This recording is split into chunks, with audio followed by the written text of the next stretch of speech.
Surat passport ઓફિસને ફરી બોમ્બથી ઉડાવી દેવાની ધમકી મળતા ડોગ સ્ક્વોડ અને બોમ્બ સ્ક્વોડની ટીમ દોડી ગઈ હતી.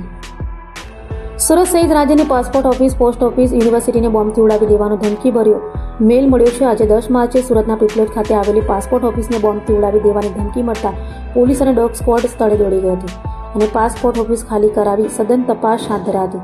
તો સાથે વડોદરાની પારુલ યુનિવર્સિટી, ભાવનગરમાં હેડ પોસ્ટ ઓફિસમાં આવેલા પાસપોર્ટ વિભાગ અને સુરત જૂનાગઢમાં પોસ્ટ ઓફિસને બોમ્બથી ઉડાવી દેવાની ધમકીભર્યો મેલ મળતા દોડધામ મચી છે.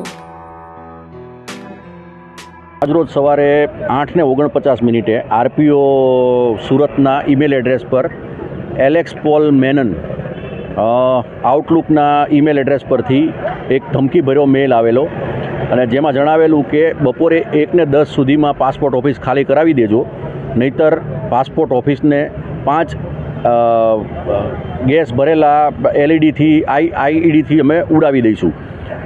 એવો મેસેજ મળતા 10 વાગે આરપીઓ ઓફિસ તરફથી કંટ્રોલને જાણ કરવામાં આવેલી અને કંટ્રોલ તરફથી ઉમરા પોલીસને જાણ કરાતા ઉમરા પોલીસ અને BDDSની ટીમ દ્વારા આખી પાસપોર્ટ ઓફિસ ચેક કરવામાં આવેલી છે અને કંઈ પણ શંકાસ્પદ કે વાંધાજનક વસ્તુ મળી આવેલ નથી.